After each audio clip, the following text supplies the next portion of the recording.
Live from the WTXL studios, this is ABC 27's News at Noon.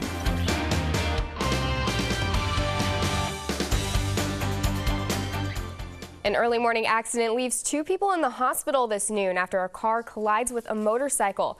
Good afternoon, I'm Christina Resnack, and today for Greg Angel. Thank you for watching WTXL ABC 27's News at Noon. The crash happened around 6:30 this morning. Tallahassee police responded to the scene here on the corner of Wanish Way and West Osceola Street. The car appeared to be driving in the wrong lane while heading south on Wanish Way when it struck the motorcycle head-on. Both drivers were transported to the hospital with serious injuries. As you can see behind us, the investigation is ongoing. We are still trying to determine exactly what occurred here. We will be interviewing both of the drivers and any witnesses that happened to see the accident.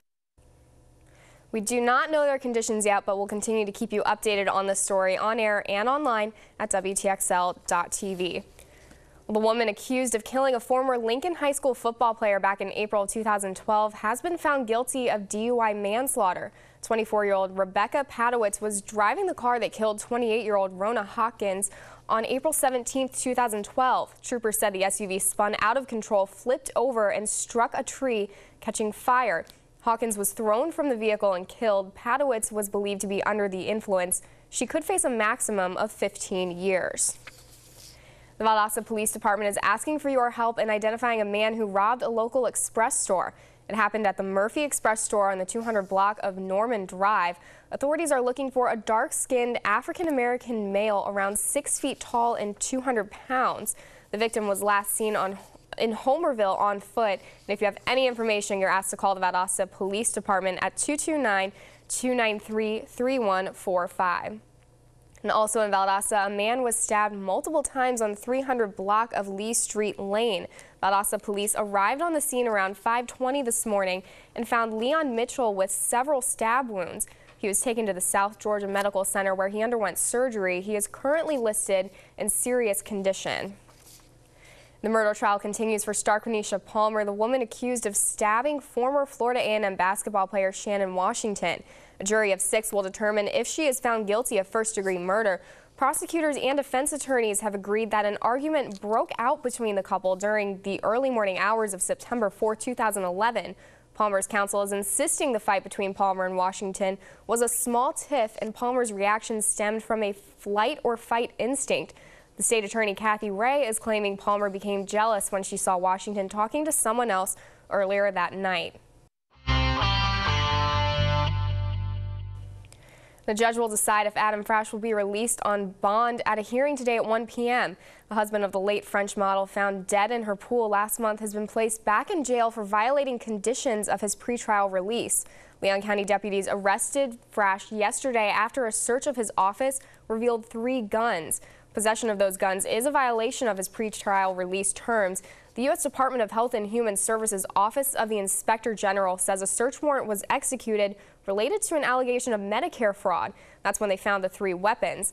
As for his late wife, former model Samira Frash was found dead in her swimming pool on February 22nd. Full autopsy results are still pending. Memorial services for Samira Frash were held earlier this week. The investigation into Kendrick Johnson's death at Lowndes High School continues.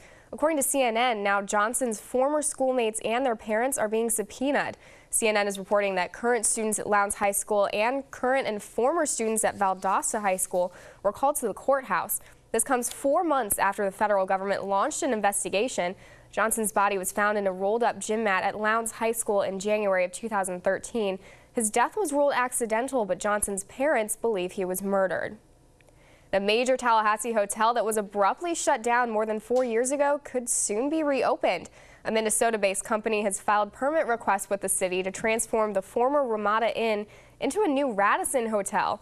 The hotel has been sitting empty since it just closed without notice in January of 2010.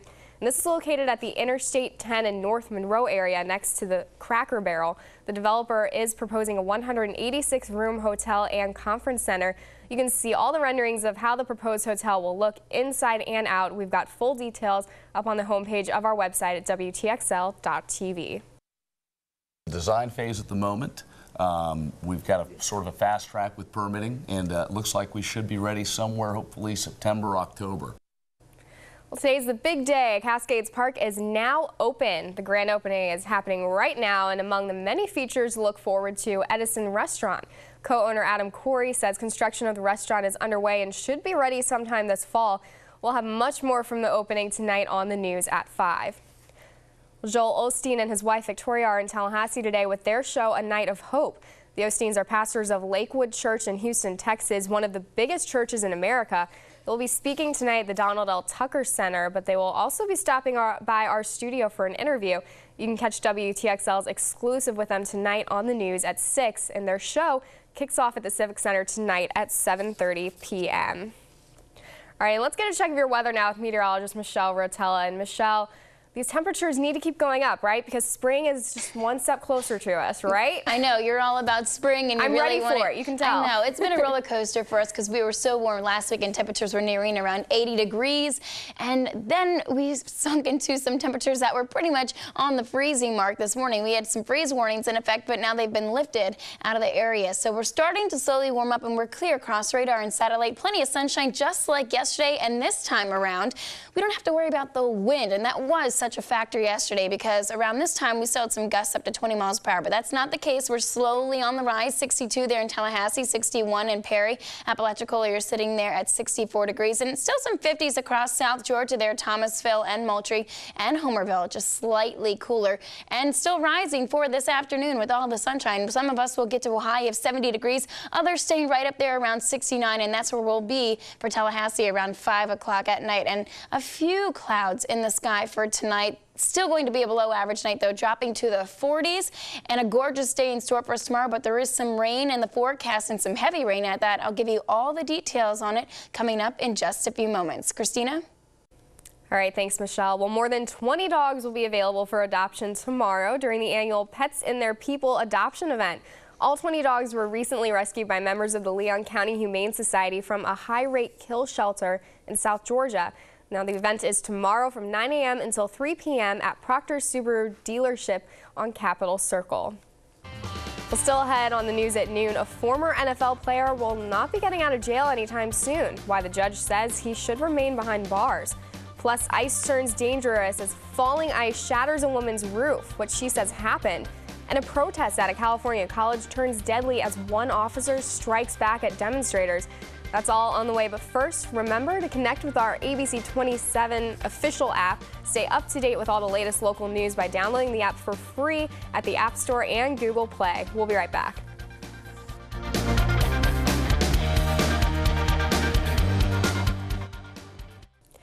McDonald's workers have filed 7 class action lawsuits in 3 states over an alleged wage theft. The suits filed in New York, California, and Michigan claim McDonald's forced employees to work off the clock, did not pay them overtime, and took hours off their time cards. The fast food chain has yet to respond. This comes as President Obama has asked the Labor Department to issue rules so more workers benefit from overtime pay. And some troubling allegations against General Motors today. The Center for Auto Safety says there were 303 deaths in recalled GM cars after airbags did not deploy. But GM says the safety group's report misrepresents the crash data. The automaker claims an ignition switch defect caused cars to shut off while driving, disabling the airbags. The problem has been linked to at least 12 deaths. GM is conducting an investigation into the faulty switch. Documents indicate General Motors was aware of the problem at least 9 years ago, but the recall was not issued until last month. And young Americans are facing the toughest job market on record. According to a Brookings Institution study, only 26% of teens ages 16 to 19 had a job in 2011. That's down from 45% back in 2000. And researchers found 61% of 20 to 24-year-olds were employed in 2011 compared to 72% in 2000. The study blames the trends partly on the education system. Researchers say high schools should prepare students better for the real world.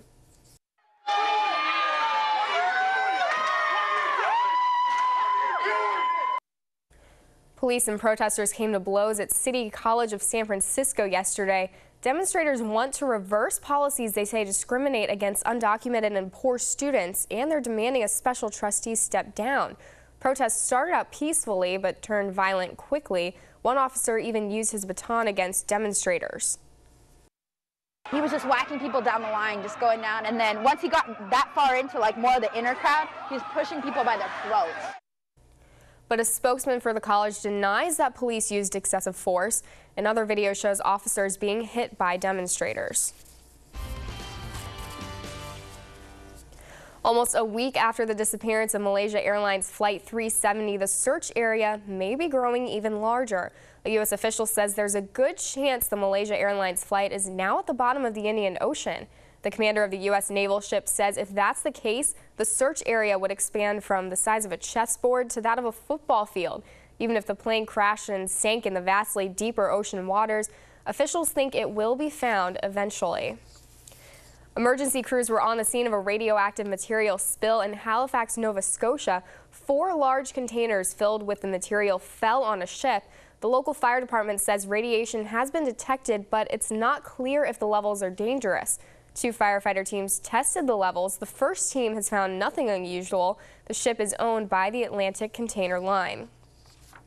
And it's day 10 now of the Oscar Pistorius trial. The Olympic athlete known as the Blade Runner is on trial accused of murdering his girlfriend Reva Steenkamp.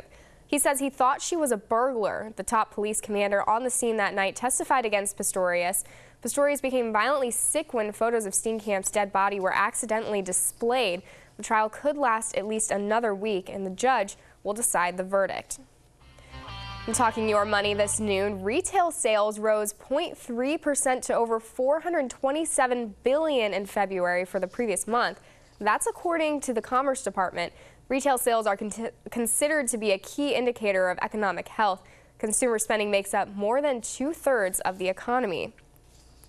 United Airlines is adding an option for watching TV during flights. Passengers will be able to stream content directly to their laptop, iPhone, iPad, or iPod Touch for free. They'll be able to stream directly from a server on the plane. The airline will preload 150 movies and 200 TV shows onto an onboard system. That system will start in April. The U.S. Postal Service has unveiled a new stamp honoring C. Alfred Chief Anderson. Anderson is considered the father of black aviation, training the nation's first black military pilots, the Tuskegee Airmen. Anderson was the only African-American qualified to serve as a flight instructor in 1932. The stamp is the 15th in the Postal Service's Distinguished American Series. And a new stamp honoring Rock and Roll Hall of Famer Jimi Hendrix has also been unveiled. It's designed to look like a vintage 45 record sleeve and shows the singer wearing one of his trademark military jackets. The stamp comes out decades after the musician's death in 1970. Back then, a stamp cost just 6 cents. Today, one costs 49 cents. Let's take a break from the news now and check back in with meteorologist Michelle Rotella. Michelle, had some nice temperatures earlier this week, but then it cooled off yesterday. So now what's it doing today? I know, everyone wants the warm up, and I have that in store for you, and plenty of sunshine to talk about. We're starting off the weekend on a gorgeous note. Take a look for yourself. The Napleton Infinity Tower camera atop of the DoubleTree Hotel. Some blue skies out there, not even a cloud in the sky. Temperatures still on the rise, should hit 70 this afternoon.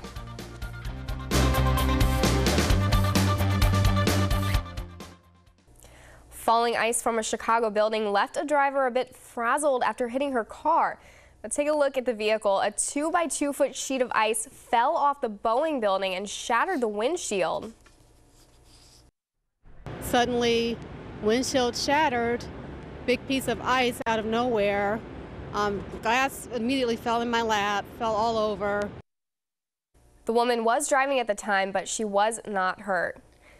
That is incredible. I'm so happy that she was not hurt. Scary. I actually lived in Chicago for a few years, and I got to say, walking through downtown and seeing the signs that say warning, falling ice, it's a little scary. I know, and I've had friends in Michigan who have told me like they couldn't even have newscasts where they were because they had such a great amount of ice there, and it is a dangerous situation. We, on the other hand, we don't really have that problem here. We don't really experience that here, although we did have some freezing temperatures.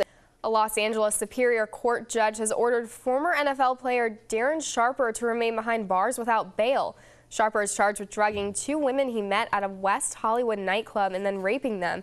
He's also accused of several other rapes in Louisiana, Nevada, and here in Florida. The former football player was indicted on drug and rape charges in Arizona. The judge says the Arizona case is enough to order Sharper to be held without bail. The woman who accused singer Chris Brown of pushing her outside a Southern California nightclub last year has reached a $15,000 settlement.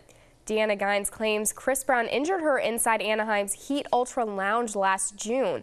Gines sued the club and the singer. Brown is the only one left in the suit. His lawyer has since filed documents to stop the payout. Well, a Sheldon and Amy wedding could be possible after all. The Big Bang Theory has been renewed through 2017. The show will return with the entire Witty cast, including Sheldon, Penny, Raj, Leonard, and Howard. The show is now in its 7th season with an average of 19.8 million viewers a week. And Kanye West will be releasing a new film called Yeezus. The film, directed by Hype Williams, will feature footage from his Yeezus tour. This is just a short tease of the movie from his website. The Yeezus tour started in October, kicking off in Seattle. West will head to Australia May 2nd. A Tupac impersonator caused quite a stir in Philadelphia on Wednesday. The unidentified man was seen breaking windows and denting cars with a hammer. Several of those cars belonging to police officers. He even took his attack to the front door of the police station. He was later arrested and taken to Jefferson University for evaluation. He could face a felony criminal mischief charge. That's a look at your entertainment news. We'll be right back. All right, well, we all need resumes and we all try to find great ways to describe ourselves on paper, but there are some phrases that hiring managers dislike seeing on resumes. Best of breed and go-getter were the top turnoffs for employers. Synergy, go-to person, thought leadership, and value add also made the list. But there were some positive terms, however, like achieved, improved, managed, created, and resolved.